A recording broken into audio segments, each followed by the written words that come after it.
आबालवृद्ध बंधूंनो, भगिनीनो, विद्यार्थ्यांनो, या संस्थेच्या सहकारी मित्रांनो, माझे मित्र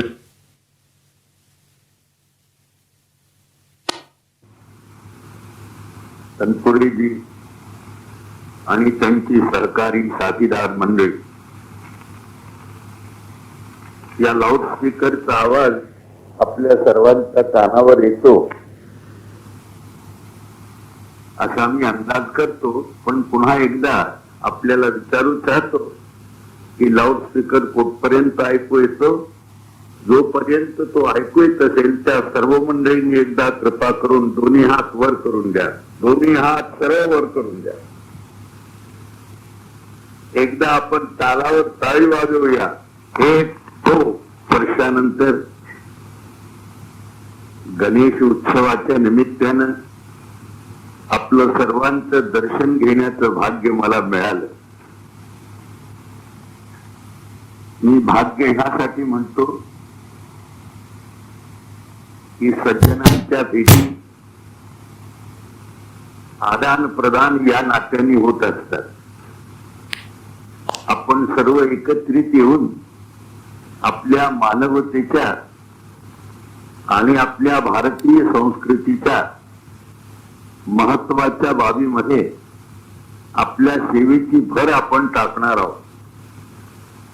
हे गणेश उत्सवाचे कार्यक्रम मित्र हो, ज्या कोणत्याही महापुरुषांनी निर्माण केलेले आहेत, त्यांचा उद्देश वैयक्तिक मोक्षाचा नव्हता. एखाद्या विशिष्ट जातीला महत्व यावं असाही नव्हता.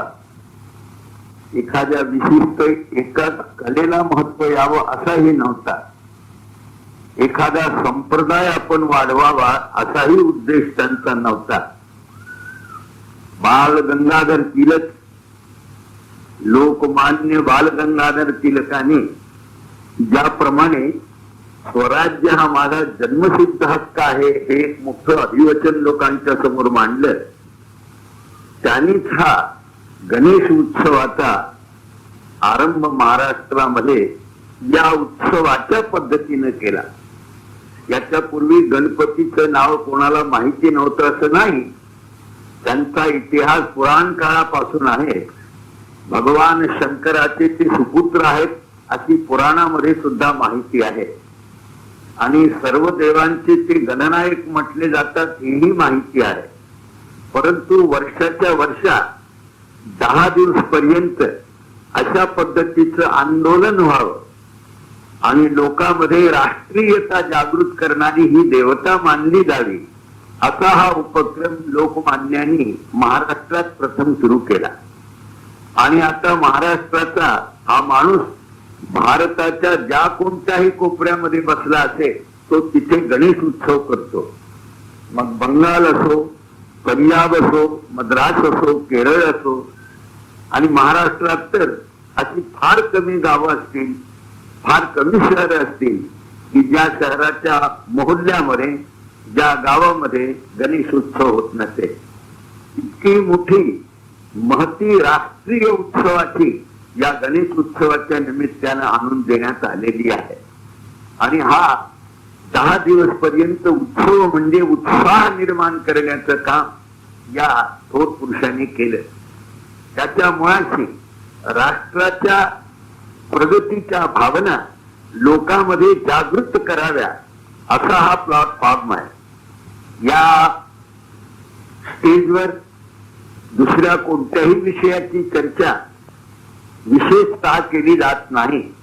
परंतु आमचा भारत आता सर्वच बाबीमध्ये प्रगत व्हायचा आहे, उन्नत व्हायचा आहे, म्हणून राष्ट्राला पोषक अशा जेवढ्या गोष्टी असतील त्या सर्व गोष्टीची प्रगती करण्यासाठी या स्टेजचा उपयोग होऊ शकतो. कारण ही राष्ट्रीय देवता आहे.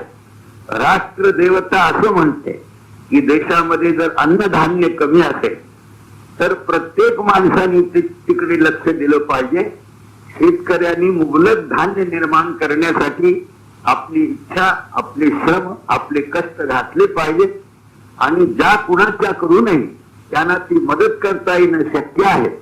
मग ते भारत सरकार असो, प्रादेशिक सरकार असो, पंचायत असो, अजून काय काय त्यांचे अधिकारी असतील या बाबतीतले मदत करणारे, त्यांनी त्यांना त्या त्या पद्धतीने अडीअडचण न येता नाही त्याची विचारपूस करून त्यांना मदत केली पाहिजे. शेतीचं ज्याप्रमाणे आहे त्याचप्रमाणे मित्र हो, सध्या आमचा देश या युद्धाच्याही अडचणीमध्ये आलेला आहे. जवळच्या देशांनी आमच्यावर हमला एकदा केला, पुन्हा त्यांनी बरोबरीच्या नात्यानं आपण सल्ला करू असा निश्चय घेतला आणि अजूनही त्यांची नीती काही बरोबर नाही हे आपण वर्तमानपत्रातून ऐकतो आहोत. अशा परिस्थितीमध्ये या वर्षाचा गणेश उत्सव जेवढे भारतवर्षाचे लोक असतील त्या सर्व लोकांना सावधानी देण्यासाठी आलेला आहे. दरवर्षाला हा उत्सव निरनिराळे रूप धारण करतो. जेव्हा अन्नधान्याची टंचाई असते तेव्हा गणपती उत्सवातून असा आवाज निघाला पाहिजे की मित्र हो, अन्नाची नासाडी होईल अशा तऱ्हेच्या पंक्ती आपण करू नका. त्याला काहीतरी असं रूप आपल्याला देता आलं पाहिजे की असलेलं अन्न व्यवस्थित तऱ्हेनं मोजकं अर्ध का होईना ते सर्वांना सारखं पुरवता कसं येईल अशा पद्धतीनं त्याचा विनियोग आपण केला पाहिजे. मी तर एका बाबीच्या मोठा विरोधात माणूस आहे, आपण मला माफ करा. आमच्या देशामध्ये अन्नधान्याची कमी पडली असली तरी थोडी टंचाई आम्ही परस्परांनी वाटून घ्यावी, पण विदेशाचं अन्न आणून मुबलक खात बसण्याची अवस्था जर आमच्यात निर्माण झाली तर हा भिकारपणा जास्त वाढल्याशिवाय राहणार नाही. आणि म्हणून फारच कमीत कमी अन्न दुसरीकडून बोलवावं, पण ते शर्मेनं बोलवावं, याच्या पुढे आम्ही घेणारच नाही असा निश्चय करून आपण बोलवावं आणि आपला देश आपल्या पायावर जितक्या तऱ्हेनं लवकर उभा राहता येईल आणि अन्नधान्य खेड्या खेड्या जितकं मुबलक निर्माण करता येईल तेवढं करण्याची आपल्याला आवश्यकता आहे. हा प्रश्न अन्नधान्याचा आहे. कारण तुम्हाला माहिती आहे अन्नामध्ये संस्कार असतात. भीष्माचार्याने एक उत्तर दिलं होतं. भीष्माचार्य हा मोठा तपस्वी माणूस, देव त्यांचा आदर करत असत, परंतु ते जेव्हा कौरवाच्या बाजूला गेले त्यावेळेला काही थोरांनी त्यांना विचारला प्रश्न की एवढा मोठा तपस्वी माणूस तो त्या दुर्योधनाच्या सभेमध्ये उपस्थित होतात आणि द्रौपदीचं वस्त्रहरण होऊन राहिलं होतं, त्यावेळेला तुम्ही काही तोंड फोडूनही बोलू शकला नाही तपस्वी महाराज. तेव्हा भीष्माचार्य म्हणतो, ऐकण्यासारखं आहे, आठवण ठेवण्यासारखी आहे. भीष्माचार्य म्हणतो, गड्या तुमच्यापेक्षा मला 1000 पटीनं ज्ञान होतं की हा पाप करून राहिलेला आहे, परंतु ते म्हणतात अर्थस्थ पुरुषोदासा, मी त्याचं मीठ खाल्लं होतं म्हणून माझी अक्कल त्यावेळेला खराब झाली. मी त्याचं मीठ खाल्लं दुर्योधनाचं म्हणून माझी अक्कल खराब झाली आणि त्या सभेमध्ये द्रौपदी सारख्या सतीचं वस्त्रहरण होत असतानाही मी बोलू शकलो नाही असं तो म्हणतो. तर एक माणूस मीठ खाल्ल्यामुळे जर इतका बिघडून जातो तर या विदेशी लोकांचं एवढं धान्य जर आम्ही खाल्लं तर आमचं रक्त शुद्ध राहील असं कोणता शहाणा माणूस. आम्ही दरवर्षाला जर असं अन्न खात बसलो यांचं तर आमचे संस्कार सारे भ्रष्ट होतील याही नात्यानं. आणि आपल्या देशामध्ये आपण फक्त आळसासारखं बसून राहावं ही गोष्ट बरोबर नाही. आणि म्हणून अन्नधान्याचा विषय आपल्या देशाने सोडलाच पाहिजे. मी तर असं म्हणेन की सुशिक्षित माणसांनी सुद्धा उत्तम तऱ्हेची शेती त्यांना करता आली पाहिजे. ज्यांना हे सारं कळतं, कोणतं खत घालावं, कोणतं रसायन द्यावं, कोणत्या तऱ्हेनं पद्धतशीर काम करावं, आमच्या देशात गहू कसे पेरावे, तांदूळ कसे पेरावे हे ज्ञान त्या शिक्षणाच्या मार्फतीनेही देऊन मुबलक धनधान्य या देशात त्यांनी निर्माण करावं. मी मागच्या वेळेला पंडितजीच्या भाषणामध्ये एक सूचना त्यांना केली होती की अन्नधान्य निर्माण करावं इकडे तुम्ही म्हणता आणि या सडकेला 100-100 फूट आजूबाजूने रस्ते साऱ्या देशात सोडतात आणि ह्या सडका इतक्या वाढवायला तुम्ही सुरुवात केलेली आहे. निदान सडकेपुरती सडक घ्या, बाहेरची बाजू 2-2 पट घेऊन एवढी मोठी जमीन पडीत पाडायची. रेल्वेच्या दोन्ही बाजूनी असे उत्तम तऱ्हेचे कंपाऊंड करून करून करून जमीन आटवून टाकायची. हे अन्नधान्याची स्थिती कशी होणार हे ज्यावेळेस मी त्यांना सांगितलं तेव्हा ते म्हणतात की मी त्या मंडळींना बोलावतो आणि त्यांना म्हणतो की हा उरलेला भाग आजच काही तुम्ही रेल्वे त्यात घुसवत नाही, जेवढ्या बाजूला रेल्वे जाते त्याच्या बाजूनी असलेली जागा आपण वाहणाऱ्या लोकांना मोफत देऊन टाकली तरी हरकत नाही, पण अन्नधान्याच्या दृष्टीने हे आपल्याला केलं पाहिजे असं मला ते प्रत्यक्ष म्हणत. मला हे म्हणायचं आहे की मित्र हो, हा सर्व देशामध्ये ज्या गोष्टीच्या अधिक उत्पन्नाची गरज आहे इकडे लोकांचं आंदोलन झालं पाहिजे. हे काही सत्यनारायणाची कथा नव्हे की बोवाचं म्हणणं ऐकून घ्यावं हात जोडून घराकडे जावं. आपल्याला सुद्धा वाटलं पाहिजे की हे आपण करणं अगत्याचं आहे. जसं हे तसंच या देशावर हमला होण्याचा संभव आहे किंबहुना तो होणारच आहे.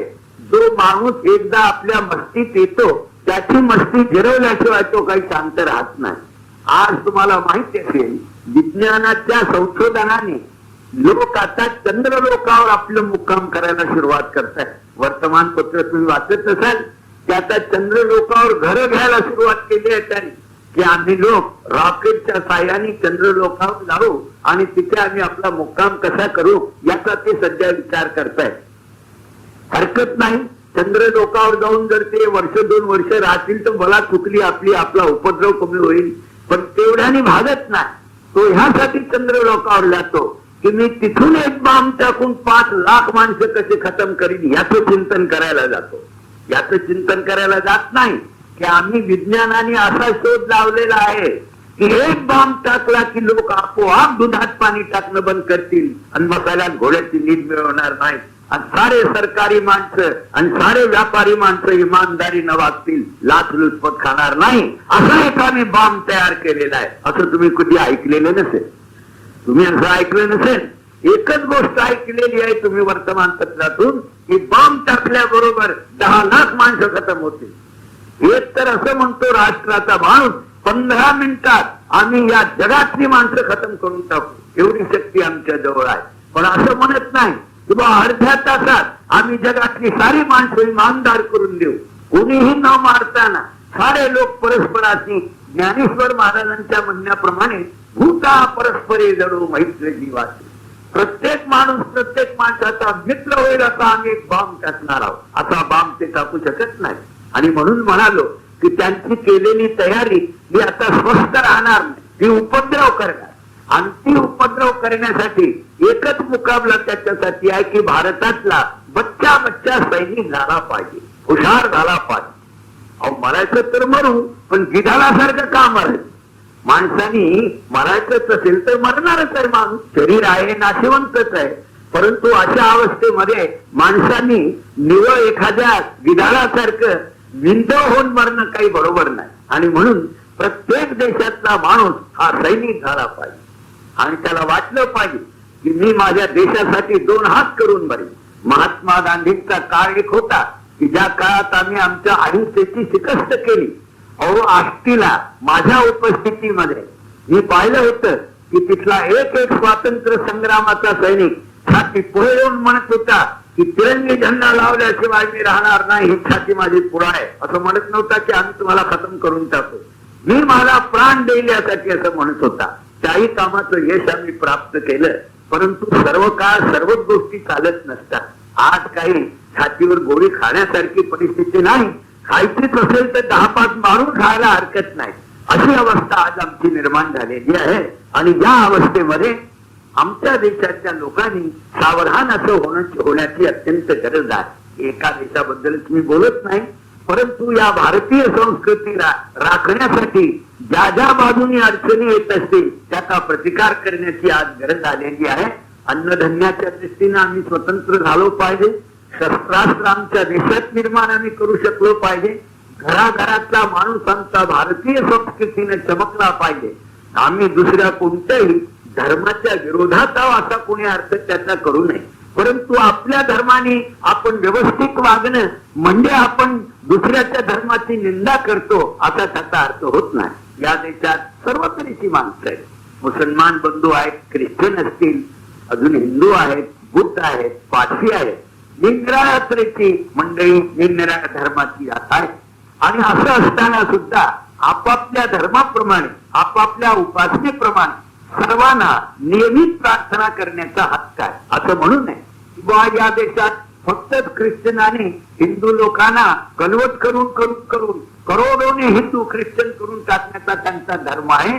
आणि हिंदूचा धर्म एकच आहे, जिथं खायला भेटेल तिकडे आपलं दात दाखवून आपला धर्म गुणावून ठेवून देण्याचा असा मूर्खपणा हिंदूच्या तरी नशिबात काय आहे. मी तर परवा प्राईम मिनिस्टर इंदिरा गांधीची आणि यशवंतराव चव्हाण गृहमंत्री गुलजारीलाल नंदा यांच्याशी बोललो की भारत सरकारचा इरादा जर नवीन माणूस निर्माण करायचा असेल तर त्यांनी मुसलमान धर्म, हिंदू धर्म आणि ख्रिश्चन धर्म या तिघाशी संबंध ठेवू नये, एक नवीन धर्माचा माणूस निर्माण करावा आणि म्हणावं की आम्ही माणसं आहोत, आम्ही धर्म काही समजत नाही, आमचा एकच धर्म आहे, जगात एकच माणूस आहे, एकच माणूस आहे, एकच देव आहे, एकच जात आहे, एकच धर्म आहे असं त्यांनी म्हणावं. आणि असं जर म्हणण्याची असं जर म्हणण्याची हिंमत आमच्यामध्ये होत नाही तर मग सर्व धर्माला सारख्या मानाने आदर द्यायला पाहिजे. मित्र हो, हिंदूंचं जे तत्वज्ञान, देवाचं पूजनाचं, गणपती उत्सवाचं, रामाचं काय जुलूस काय त्यांची असेल त्यांच्यासाठी आम्ही तेवढं सहकार्य करू जेवढं सहकार्य मुसलमान बंधूंना करू, तेवढं सहकार्य ख्रिश्चनांना करू. पण कोणीही कुणाच्या धर्मामध्ये आड जाऊ नये, कोणी कुणाचं धर्मांतर करू नये. तुम्ही ऐकलं असेल आणि ऐकलं नसेल तर माझी बातमी ऐका. 5 करोड 7 करोड हिंदू या देशात ख्रिश्चन झालेला आहे आणि त्यांचा कारखाना इतका जोरात आता सुरू आहे, तुम्ही सांगत नसाल पण तुम्हाला ती माहिती आहे बातमी. सर्रास त्यांनी धान्य वाटायला आता सुरुवात केलेली आहे. हे घ्या, धान्य घ्या, तुम्हाला शेती लागते ते घ्या. मला वाटतं सेवेच्या दृष्टीने त्यांचा मोठा आदर आहे की ज्या माणसाने असं करावं. अडी अडचणीच्या वेळी माणसाने माणसाला मदत नाही करू तर कुणाला करायची. पण या मदतीच्या मागे असा सूक्ष्म हेतू जर असला की ही मदत आम्ही यासाठी करतो की त्यांना आकर्षण करावं आणि आपल्या धर्माचा प्रचार करावा, अशी जर गोष्ट कोणी करत असेल तर ती गोष्ट बरोबर नाही. आम्ही असं म्हणतो, आम्हाला सुद्धा एखाद्या माणसाला मदत करायची असेल तर त्यांनी करावी, कुणीही कुणाला मदत करावी, परंतु एक त्याने तत्वज्ञान कायम ठेवावं की मित्रा, तुझ्याही धर्मामध्ये देवानी मोक्षाचा रस्ता दिलेला आहे, आमच्याही धर्मामध्ये दिलेला आहे, यांच्याही धर्मामध्ये दिलेला आहे. जो ज्याचा धर्म असेल त्यांनी आपल्या धर्माने चालावं आणि परस्पराला देशाच्या विश्वाच्या नात्याने मदत करावी, असं कर्तव्य करण्यासाठी आम्ही आहोत, कुणाचा धर्म वाचवण्यासाठी आम्ही नाही. अशी जर भावना त्यांनी निर्माण केली तर मी असं समजतो की येशू ख्रिस्त हा त्यांना लाख नेत्रांनी कृपा त्यांच्यावर करेल. पण माणसाची स्थिती आज अशी झाली की तो धर्माच्या नावाखाली आळ जाऊन आपली लोकसंख्या वाढवतो आणि लोकसंख्या वाढवली म्हणजे आपलं राज्य कायम करतो. मी त्या गोव्याला गेलो होतो. त्या गोव्याला गेल्यानंतर तिथली मंडळी म्हणतात, महाराज युद्ध करून आमचा गोवा घेतला हे ठीक आहे, पण आता इलेक्शन बाजीसाठी सर्वात जास्त आमचीच मतं आहेत आणि आम्हीच त्या ठिकाणी आपली मिनिस्ट्री कायम करणार आहोत, म्हणून लोकसंख्या जेवढी वाढवता येईल तेवढी आम्ही वाढवण्याच्या विचारात आहोत. मी म्हणालो, मित्रा, मी काय राजकारणी माणूस नाही, मला हे तुमचं इलेक्शन काही समजत नाही. एवढीच गोष्ट आहे की तुम्ही कुणाच्या धर्माचं धर्मांतर करू नये, आपापल्या पद्धतीनं वागावं, प्रेम सर्वांनी सर्वावर करावं. तेव्हा मित्रांनो, मी हा विषय का घेतो, राष्ट्रीयता या म्हणण्याचा अर्थ असा आहे की ज्या देशात ज्या धर्माची माणसं असतील त्या धर्माच्या नीतिरिवाजाप्रमाणे त्यांनी वागलं पाहिजे आणि सर्व धर्माची सर्वांनी प्रेम केला पाहिजे. अशा पद्धतीची भावना लोकांच्या अंतःकरणात निर्माण करण्यासाठी हा राष्ट्रीय उत्सव, गणपतीचा उत्सव या देशामध्ये हा निर्माण झालेला आहे. आणि गणेश उत्सवाच्या निमित्तानं आम्हाला आमच्या कला उत्तम तरीका करण्याची आदत आमच्या गावागावात पडली पाहिजे. जेव्हा माझे मित्र चेअरमन साहेब आता इथे बोलताना म्हणाले की आमचा हा गणेश उत्सवाचा कार्यक्रम तिथीच मंडळी बहुधा त्याला रंग देतात, त्याची योजना करतात, त्या पद्धतीने हे सारं नटवतात, मला मोठा आनंद वाटला. त्यांनी जर म्हटलं असतं की हा गणपती दिल्लीहून आणला आणि हा पेंटर मुंबईहून आणला आणि हा रंग देणारा कलकत्त्याहून आणला, तुम्ही कदाचित म्हटलं असतं की तुमच्या इथली माणसं का नाही तुम्ही तयार करत. अहो, आपल्या गावातली कला आपल्या गावात लोकांना दाखवता आली पाहिजे. परंतु त्यांनी ते अगोदरच म्हटलं की हे सर्व मंडळी आमची मंडळी आहे, आपल्या परीनं करतात. मला फार मोठा आनंद वाटला. मी गणेश उत्सवाला त्या कलेच्या रूपाने पाहतो. गावागावातला मनुष्य त्या गावातली कला म्हणून गणपती त्यांनी करावा, त्या गावातली कलावान म्हणून त्यांनी पेंटर द्यावं, रंग द्यावा आणि सर्व लोकांनी समूहाची व्यवस्था आपण कशी करतो याचं प्रात्यक्षिक त्यांनी या ठिकाणी करावं. की बघा आमच्या इथं 10,000 20,000 माणसं येतात, आमच्याच पैकी माणसं झाडझूड करतात, सफाई करतात, स्वयंसेवकाचं काम करतात, लैनीत लोक बसतात, मुलं बाया व्यवस्थित तऱ्हेनं बसतात आणि आम्हीच कार्यक्रम करतो.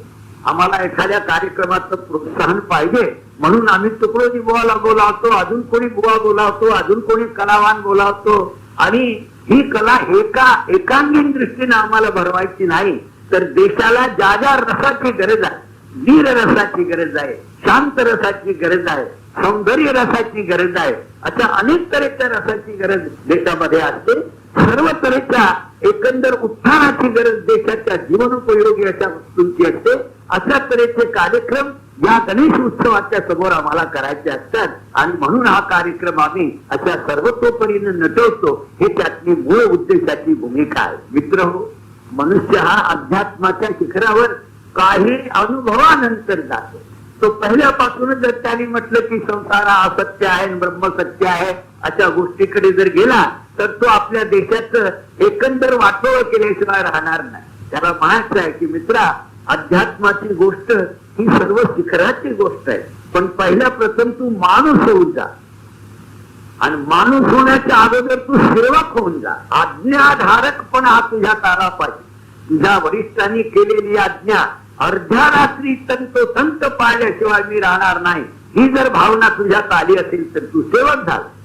आणि मग माणूस होऊन जा. जबाबदारी सांभाळली पाहिजे, आपल्या कुटुंबाची, आपल्या शेजाऱ्याची, आपल्या समाजाची, ही भावना तुझ्यात आली पाहिजे. आणि त्याच्यानंतर मग तू हे म्हणायला पाहिजे की हे विश्वची माझे घर, सारा देश माझा आहे, माझ्या देशातला माणूस माझा आहे. जातीनं पातीनं माणसं ओळखणार नाही.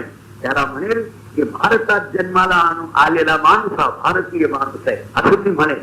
आणि याच्या पुढे गेला ज्ञानेश्वर महाराज, तो म्हणतो विश्वची माझे घर, ऐशी मती दयाची स्थिर, तो बिंबहुना चराचर आपण सारं विश्व माझं घर आहे असं म्हणणारा महापुरुष या महाराष्ट्रात जन्माला आलाय.